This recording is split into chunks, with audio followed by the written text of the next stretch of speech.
Selamat pagi semua Bapak Ibu yang dikasihi oleh Tuhan. Saya senang sekali boleh bersama-sama dengan Bapak Ibu ya. Weekend kalau memimpin pujian ya seperti itu. Semangatnya luar biasa, seolah-olah yang hadir 1.000 ya, saudara-saudara. Ya doakan supaya segera onset. Kapan rencana onsetnya, Cijen? Dalam waktu dekat ya. Iya. Jadi memang harus onset, Bapak Ibu. Pemerintah sudah mengizinkan, bahkan mudik pun sudah diizinkan toh, saudara ya. Jadi mudik besok ini diizinkan. Nah, kenapa saudara?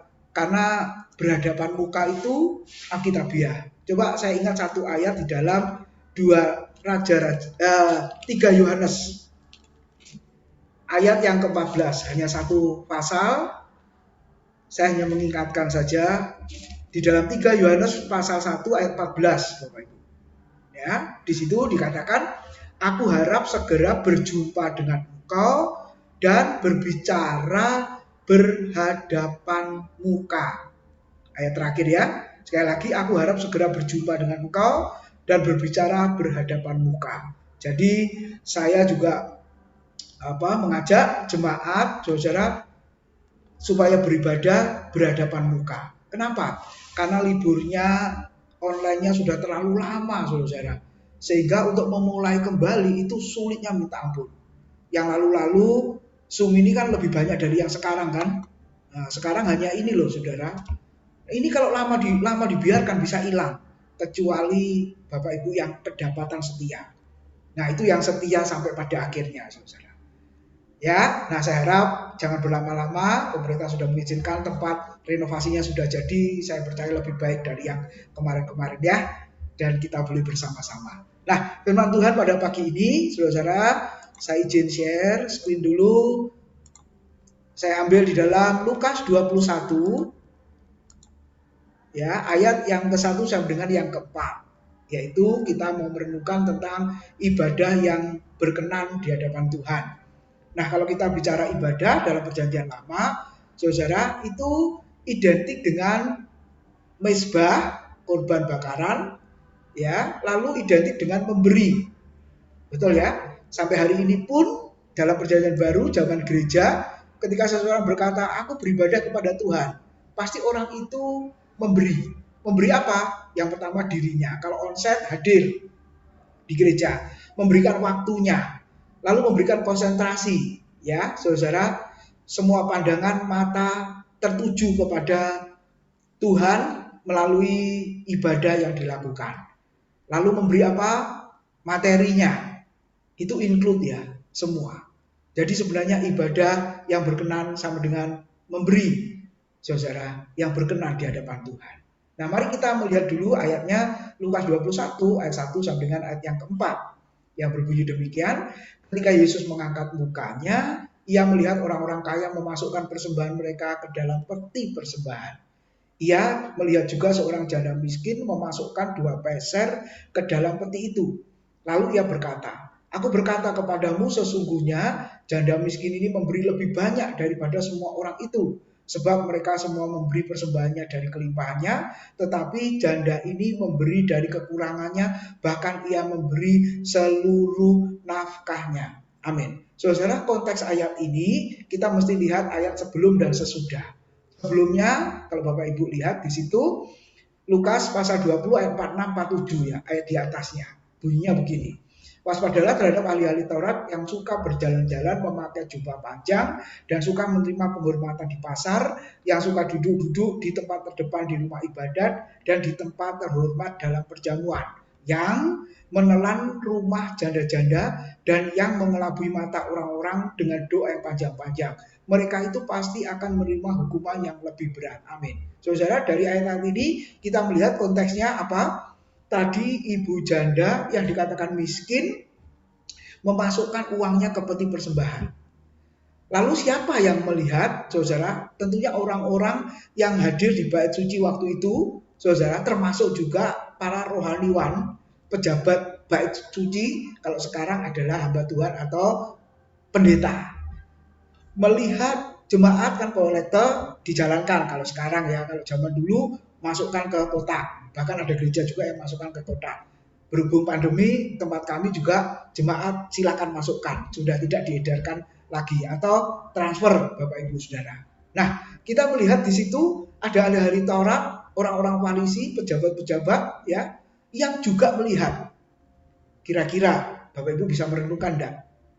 Ketika ahli Taurat melihat ibu janda yang memberikan persembahan tadi, kira-kira malu nggak? Apa sudah nggak punya rasa malu lagi, saudara? Apakah ini menempeleng wajahnya ahli Taurat itu? Kenapa, saudara? Harusnya ibu janda ini diberi persembahan, disupport oleh bait suci. Tetapi Alkitab mengatakan apa? Ahli-ahli Taurat ini yang menelan rumah janda-janda. Bayangkan saudara, ini tega sekali. Nggak peduli jemaatnya, saudara perlu disupport apa enggak, ini untuk kepentingan dirinya sendiri. Nah, kita lihat, di dalam rumah ibadah pada saat itu, para rohaniwan, khususnya ahli Taurat, itu korupsi. Kenapa saudara? Seharusnya ibu janda miskin mendapat bagian persembahan. Ulangan 26, kalau Bapak Ibu lihat ya, ayat yang ke-12, maka persembahan yang masuk ke dalam rumah Tuhan itu dibagi-bagi. Yang pertama orang Lewi. Nah, ini pelayan-pelayan Tuhan yang mendapat bagian di situ. Lalu yang kedua orang asing. Artinya orang yang tidak seiman, orang di luaran sana. Itu mendapat bagian juga. Ya. Terus anak yatim piatu juga mendapat bagian. Dan yang terakhir para janda. Jadi Bapak Ibu bisa lihat, harusnya gereja kalau konteks sekarang memperhatikan 4 golongan ini. Mungkin yang pertama sudah hamba Tuhan, tapi tidak menyeluruh juga ya. Hanya gembalanya yang kaya raya, pengerjanya miskin-miskin. Ada juga yang begitu. Harusnya nggak boleh, saudara. Harus sama rata di situ. Lalu orang asing yang tidak seiman, tetapi bersaudara dalam kemanusiaan kan. Gereja kami sejak tahun ini, saudara, seminggu 2 kali buka warung jujur. Sebenarnya warung murah meriah. Satu porsi hanya 2.000 Bapak Ibu. Ya, memberi makan orang yang lewat, memberi makan sekitar yang mau silahkan. Selasa dan Jumat. Kalau Bapak Ibu mau boleh. Jam 10 mulai ya, sampai jam 12. Nah, saudara, kenapa? Karena kita tahu ini jatahnya mereka. Kasihan di masa sulit pandemi seperti ini, banyak orang yang nggak bisa makan, saudara. Kita beri makan. Ya, dengan murah sekali. Anak yatim, baksos kita juga lakukan Bapak Ibu. Gereja kami bukan berkelebihan, tapi kami juga mau menerapkan firman Tuhan seperti ini dan para janda. Supaya apa tujuannya?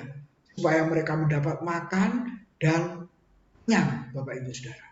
Jadi sebenarnya persembahan gereja itu bukan untuk hidup berfoya-foya hamba Tuhannya, bukan untuk ganti rumah, ganti mobil ya, ganti apa saja. Enggak, saudara.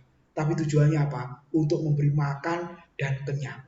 Kalau ayat yang disukai oleh hamba Tuhan, Maliaki pasal 3:10 kan, itu ayat yang dibenci jemaat sebenarnya. Ya, itu bunyi apa? Bawalah seluruh persembahan persepuluhan ke dalam rumahku supaya apa? Ada persediaan makanan. Jadi saudara di hadapan Tuhan itu supaya jemaat, supaya orang-orang dimanapun, dari manapun, walaupun tidak sesama orang percaya, supaya mereka dapat makan. Coba pelajari Kisah Rasul, juga sama. Mereka membagi-bagikan makanan juga, diakonia, supaya mereka dapat makan. Jadi sudah lihat, Yesus datang, Yesus mengatakan kepada murid-muridnya, ibu janda ini memberi lebih banyak daripada semua orang kaya itu, mau menempeleng, menampar para rohaniwan ahli Taurat yang korupsi, yang menelan rumah janda-janda tadi. Lalu saudara, ayat sesudahnya. Nah, ini ada hubungannya ya. Lukas 21 ayat 5 dan 6 ayat sesudahnya. Yang kedua, saudara, dalam rumah ibadat, nah bangunan fisik diutamakan, tapi mengabaikan yang lain. Coba saya baca ayatnya dulu.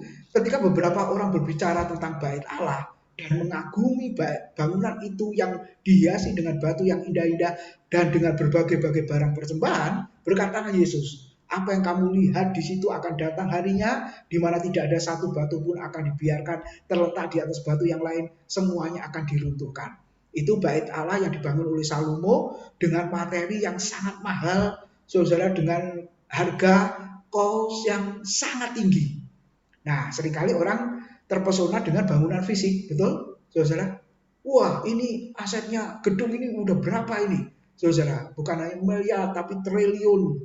Bangga, saudara. Tapi lihat, kalau hanya mengutamakan bangunan fisik tapi mengabaikan yang lain, Tuhan berkata suatu saat semuanya akan dihancurkan, diruntuhkan. Tidak ada satu batu yang terletak di atas batu yang lain. Semua akan runtuh dengan tanah.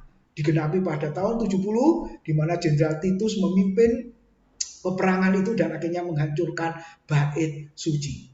Nah, Bapak Ibu, bukankah di masa pandemik ini bangunan gedung yang megah, yang mewah, bukan hancur secara fisik, tapi nggak pernah dipakai untuk beribadah. Ya toh, saudara, 2 tahun ya lebih ya, belum beribadah loh mereka. Mereka hanya YouTube, itu pun perlu satu ruangan kecil saja kan, saudara. Nah, makanya saya bukan mengatakan yang gede-gede itu mengutamakan fisik, mengabaikan yang lain. Tapi saudara, Tuhan mau mengajarkan kepada kita, kalau ibadah kita ingin berkenan, pelayanan kita ingin berkenan di hadapan Tuhan, ayo kita kembali berdasarkan firman Tuhan. Tidak boleh mengabaikan sesama kita. Mengasihi Tuhan buktinya apa? Diwujudkan dalam mengasihi sesamanya. Saya percaya GBI Pucang juga melakukannya seperti itu. Nah, saudara, mari kita merenungkan bagian yang dijelaskan di dalam ayat-ayat itu. Mengapa Tuhan Yesus mengatakan, ibu ini memberi lebih banyak daripada semua orang lain. Saudara, kalau Yesus ini ngomongnya kepada ibu ini akan besar kepala ya. Dia akan berkata, hore, aku memberi persembahan kecil, dipuji, memberi banyak. Jadi lebih baik sekarang aku memberi kecil saja. Karena jumlah yang kecil nominalnya di mata Tuhan ternyata dinilai banyak. Amin, saudara. Tapi kalau Yesus ngomongnya pada orang kaya tadi, orang kaya marah nggak, saudara? Loh, aku memberi dalam jumlah besar, saudara, kalah dengan ibu janda yang memberi hanya 2 peser. Itu mata uang yang paling kecil. Rupiah yang paling kecil berapa? 50 perak, 100 perak. Beli kerupuk aja nggak boleh, saudara. Pengamen, saudara kasih 100 perak dilempar. Kan banyak di jalan, di perempatan itu toh. Ya, sudah nempel dengan aspal toh, saudara. Itu bukan uangnya jatuh, itu dilempar, saudara. Dia nggak mau terima. Minimal sekarang 1.000 atau 2.000 dia mau terima, saudara. Nah, kalau seandainya Yesus mengatakan pada orang kaya akan marah kepada Yesus. Betul enggak, saudara? Tapi masalahnya Yesus tidak berkata pada ibu janda miskin, supaya ibu janda miskin tidak sombong, dan Yesus tidak berkata pada orang kaya, supaya orang kaya itu marah. Tapi Yesus berkata kepada siapa? Markus mencatat kepada murid-muridnya. Jangan-jangan murid-muridnya tidak memberi persembahan. Makanya murid-muridnya dipermalukan oleh Yesus. Lihat ibu janda yang miskin itu, dia bisa memberi. Sedangkan kamu, nah Bapak Ibu, lihat ya, memang alasannya masuk akal kalau seandainya konteks sekarang. Semua kondisi sulit, Pak. Penghasilan menurun, Pak. Bahkan usahaku kolab, Pak, dan lain sebagainya. Bagaimana harus tetap memberi? Nah, saudara, makanya di tempat kami kita tidak pernah ya teriak-teriak tiap minggu, tolong persembahannya. Enggak, saudara. Mungkin gereja lain melakukan ya, tolong persembahannya, menurun ini. Loh, saudara kok teriaknya sama jemaat ya, teriaknya sama Tuhan dong. Gitu ya. Di tempat kami terserah mau memberi silakan, tidak keterlaluan. Mungkin gitu, saudara. Ya toh, tapi ternyata mereka juga tetap memberi. Nah, kalau dia ajar firman, saudara ya, kita tetap melayani dengan serius, dengan sungguh-sungguh. Ya, mereka juga melihat kasih Tuhan dalam hidupnya dan mereka mau memberi segala sesuatunya untuk Tuhan. Nah, Bapak Ibu, mari kita melihat bagian yang sangat penting ini. Kenapa disebut ibadah pemberiannya itu berkenan di hadapan Tuhan? Karena ibu ini menyadari ketika dia memberi, ini bagian dari ibadah. Saudara, kita diingatkan dalam perjanjian lama, mezbah beserta korban persembahan yang dibakar di atasnya. Tuhan tidak pernah tertarik dengan mezbah yang kosong. Ya, sekali lagi, Tuhan tidak pernah tertarik dengan mezbah yang kosong.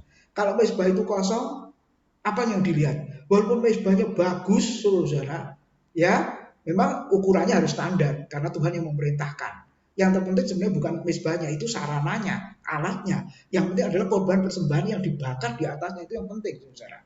Nah, hari ini kita boleh menentukan yang pertama, apakah pemberian kita itu merupakan bagian dari ibadah kita. Nah, dalam perjanjian lama Allah juga membangun mezbah dengan memberikan pakaian kulit binatang kepada Adam dan Hawa. Berarti kan Allah membangun mezbah itu, menyembelih korban binatang, darahnya dicurahkan sebagai penebusan dosa. Habel juga, Nuh membangun mezbah, Abraham, Ishak, Yakub, Musa. Sudah lihat, justru jauh sebelum hukum Taurat Allah telah memerintahkan membangun mezbah. Kenapa, saudara-saudara? Karena ketika Tuhan menyuruh membangun mezbah, mezbah itu merupakan simbol dari kehadiran Allah terhadap umatnya. Mezbah adalah tempat bertemu ya Tuhan dengan umatnya. Mezbah yang ada isinya ya, sekali lagi. Tempat Tuhan bertemu dan berfirman kepada umatnya. Keluaran 29 ayat 38 sampai 46. Tempat menjadi kudus karena kemuliaan Tuhan dinyatakan. Lalu tempat di mana hamba-hamba Tuhan melayani. Saudara, imam-imam yang dikuduskan oleh Tuhan di situ, dan Allah berdiam di antara umatnya. Lalu komitmen Tuhan menjadi Allah umatnya, dan akhirnya umat dapat mengenal Tuhan. Jadi ketika kita beribadah hari Minggu, kita bagaikan mempersembahkan persembahan di atas mezbah. Dan ketika kita hadir di sana, kita bertemu dengan Tuhan. Kita mendengarkan firman-Nya. Ini kan tadi berulang kali dalam doanya saya dengar. Supaya diajar oleh firman Tuhan. Supaya apa? Saya dan saudara dididik, saya dan saudara bertumbuh, saya dan saudara memiliki kehidupan iman, kehidupan rohani yang semakin hari semakin sehat. Itu yang penting. Kalau rohaninya sehat, pasti bisa bertumbuh. Sama seperti kalau tubuh kita sehat, bisa bertumbuh nggak dengan baik, dengan normal? Pasti, saudara. Makanya GBI tahun ini memberi tema ya, tahun kesehatan gereja, di mana setiap jemaat harus sehat rohaninya, sebab kalau masing-masing jemaat sehat rohaninya, pasti gerejanya juga sehat. Dan pertumbuhannya pasti kalau di metodologi itu namanya sangat signifikan ya, saudara. Seperti itu. Oke, lalu yang kedua Bapak Ibu, kenapa ibadah itu jadi berkenan? Yang kedua kita lihat, karena ibu tadi mempersembahkan uang atau miliknya yang terakhir. Nah Bapak Ibu Saudara, bisa nggak pertanyaannya? Padahal ibu itu juga mikir nanti siang mau makan apa katakanlah. Kalau perlu angkutan umum itu mau naik ya Grab in-driver itu dananya dari mana? Kalau konteks sekarang ya saudara, kalau datang onsite ke gereja. Nah kalau Bapak Ibu mengalami yang seperti ini bisa nggak? Ya kalau sekarang Zoom, jadi mau transfer nanti atau besok ya nggak apa-apa gitu kan, saudara. Tapi kalau onset harus hari itu juga, terus gimana ya? Makanya ada dua Bapak Ibu, onset karena YouTube ya rekeningnya ada di layar ya gitu ya. Jadi bisa langsung atau pakai klik ya Bapak Ibu dan lain sebagainya. Nah pertanyaannya bisa nggak uang atau milik yang terakhir itu? Ya macam-macam pasti. Oh nggak usah Pak, kenapa? Tuhan maklum kok. Uang hanya satu lembar katakanlah. Ya toh saudara? Atau yang kedua, saudara, enggak. Atau yang ketiga, suaranya iblis ya, bisik-bisik ya. Susukno dulu lah. Kan itu satu lembarnya besar tuh. Ayo, susukno sana lah. Yang mana kira-kira itu? Suara Tuhan, suaramu, apa suara si jahat itu yang terus membisik-bisikin itu? Enggak tahu saya udah cerita apa belum ya. Kecilan Yoseba itu saya mengalami ini Bapak Ibu. Ya, kolektor 2 kali lagi di gereja hari itu. Waduh, celaka. Yang pertama saya sudah tolak, yang kedua maju ke depan. Nah itu yang nggak bisa tolak. Kenapa? Jemaat nanti akan ngomel. Jadi pengerja kok nggak memberi contoh. Waktu itu saya pengerja Bapak Ibu statusnya. Coba lihat.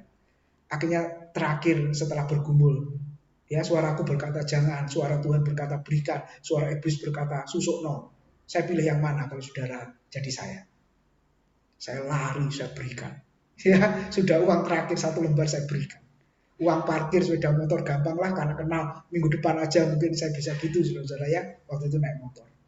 Selesai ibadah saya bilang sama istri saya uang satu lembar saya berikan. Kolektor. Puji Tuhan. Oh puji Tuhan. Iya. Nanti saya mau makan apa? Kecap. Jadi kalau saudara tahu kecilannya Yoseba itu cukup menderita. Saudara-saudara gitu ya. Seperti itu ya. Kalau makan bakso kuahnya yang banyak. Soto rawon kuahnya yang banyak. Supaya bisa besok bisa untuk makan lagi saudara-saudara. Sampai kayak begitu. Tapi harus diberikan, harus diberikan. Lalu dikembalikan Tuhan enggak? Puji Tuhan kalau dikembalikan 100 kali lipat gitu ya. Lah kalau enggak, ibu tadi ketika memberi dikembalikan Tuhan enggak? Enggak. Enggak dikembalikan, saudara. Nah, anak Tuhan jangan sampai memberi motivasinya apa? Oh, nanti dikembalikan Tuhan. Walaupun Tuhan bisa lakukan. Saat itu memang saya dikembalikan Tuhan, saudara. Karena ada jemaat yang pindah luar kota, belum memberi Yoseba kecilannya. Dia kasih satu amplop, buka di rumah, 100 kali lipat isinya dari satu lembar yang saya berikan. Tapi saya tidak boleh mengajarkan. Kalau Tuhan melakukan itu pada saya, demikian juga Tuhan bisa melakukan pada saudara. Jadi sekarang uangmu satu lembar, berikan semua supaya Tuhan ganti 100 kali lipat. Gak boleh, saudara. Nanti kalau saudara lakukan, tidak dikembalikan, jangan salahkan saya. Itu pengalaman iman saya. Saudara. Kalau gitu terus enak ya. Tapi sampai hari ini tidak pernah terjadi lagi, saudara-saudara. Saudara ingin terjadi lagi nggak? Wah, kalau terjadi lagi terus-menerus enak ya, saudara. Enggak. Tuhan izinkan diduknya itu loh. Kalau sendirian enggak masalah, tapi kalau punya keluarga, punya anak, coba lihat. Nah, berarti sampai hari ini tidak 1 lembar, minimal 2 lembar ya, saudara-saudara ya. Nah, hari ini kita boleh merenungkan uang yang terakhir, milik yang terakhir dipersembahkan kepada Tuhan. Ketika masih punya uang disebut miskin. Miskin tapi masih punya harta, penikran. Tapi ketika sudah dipersembahkan disebut miskin, tokos. Benar-benar nggak ada. Kecuali berharap, bergantung hanya kepada Tuhan. Nah, ketika kita melakukannya itu, saudara-saudara, berharap, bergantung hanya kepada Tuhan, maka yang kita lakukan itu berkenan di hadapannya. Lalu yang ketiga, Bapak Ibu, kenapa ibadahnya, pemberiannya berkenan di hadapan Tuhan? Ternyata yang ketiga, Tuhan tidak melihat jumlah, tetapi motivasi memberi atau motivasi beribadah atau motivasi pelayanan. Nah, bukan berarti jumlah tidak penting, saudara ya. Bukan berarti jumlah tidak penting, sebab gereja pelayanan juga butuh orang kaya yang mencintai Tuhan. Bukan orang kaya yang mencintai uang. Gereja butuh orang-orang kaya, jemaat yang mencintai Tuhan.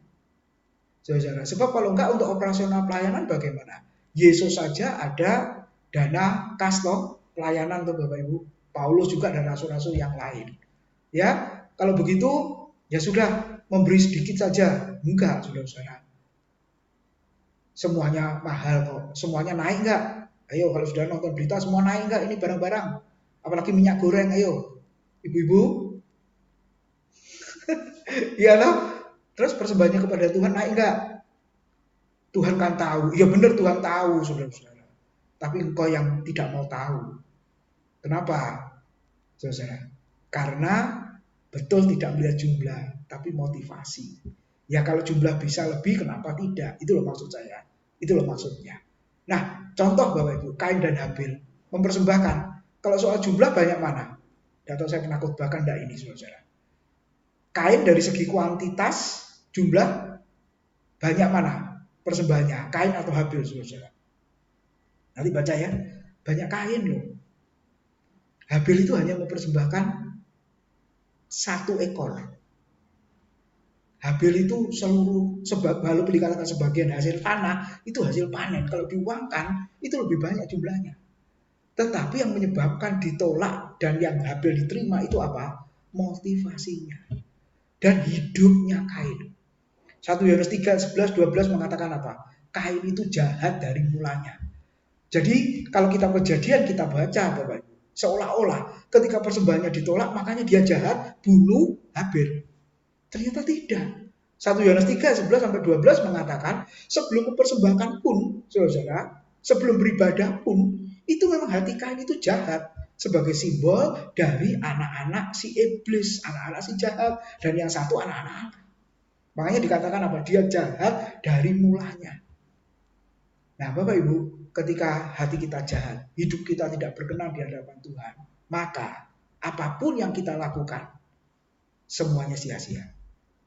Persembahan kita, pelayanan kita, ibadah kita, semuanya juga ditolak oleh Tuhan. Kalau hidup kita tidak beres di hadapan Tuhan.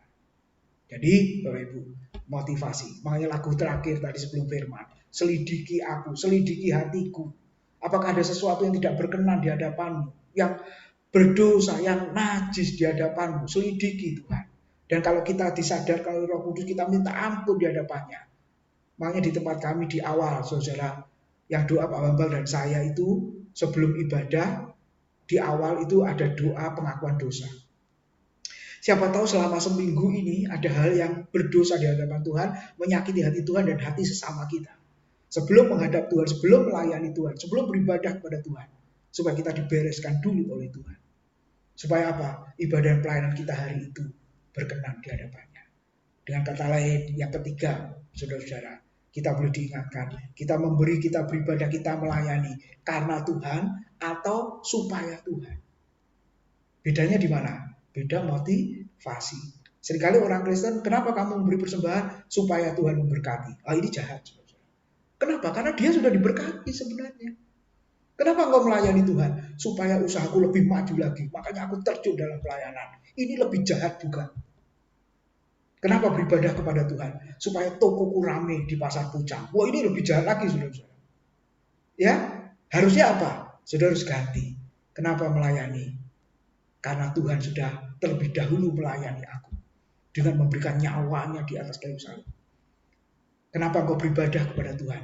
Karena Tuhan sudah menyatakan kemurahannya kepadaku. Jadi aku mau balas cinta kasih Tuhan. Ibadahku, pelayananku, materi yang aku miliki tidak sebanding dengan apa yang dikerjakan yang sudah diberikan oleh Tuhan.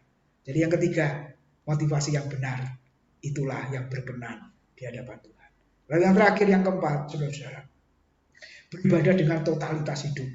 Roma 12 ayat 1 ya, ayat terkenal. Karena itu, saudara-saudara, demi kemurahan Allah, aku menasihatkan kamu, bahasa aslinya aku mendesak kamu, memerintahkan kamu, jemaat di Roma, jemaat kita semua pada siang hari ini, supaya kita mempersembahkan persembahan yang hidup, yang kudus, dan yang berkenan kepada Allah. Itu adalah ibadahmu yang sejati, ibadahmu yang benar, ibadahmu yang berkenan di hadapan Tuhan. Jadi saudara, seluruh hidup. Ya, seringkali orang kirim persembahannya saja karena transfer ya, orangnya nggak pernah muncul.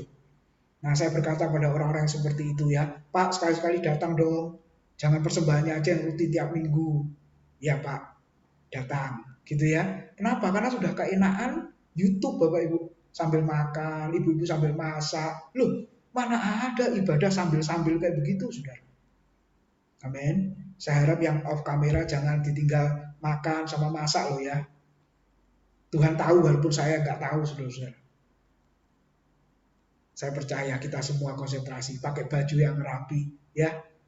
Saya masih ingat Dipo awal-awal dulu. Silakan berdiri. Jangan-jangan ada yang pakai celana panjang. Wah, saudara-saudara, bener itu.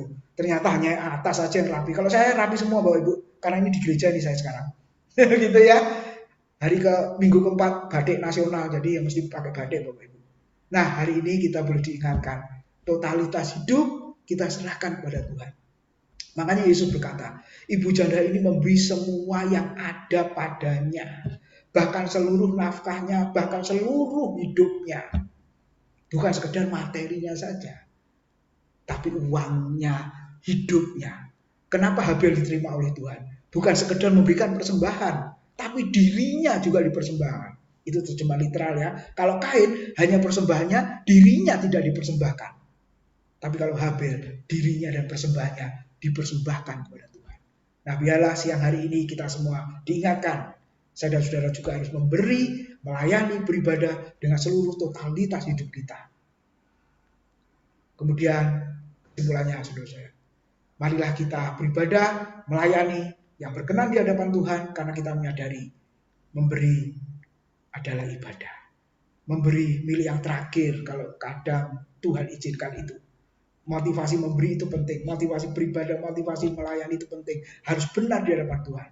Dan yang keempat terakhir, harus beribadah dengan seluruh totalitas hidup kita. Kiranya Tuhan memberkati, mari kita berdoa. Terima kasih buat kebenaran firman-Mu pada pagi hari ini ya Tuhan.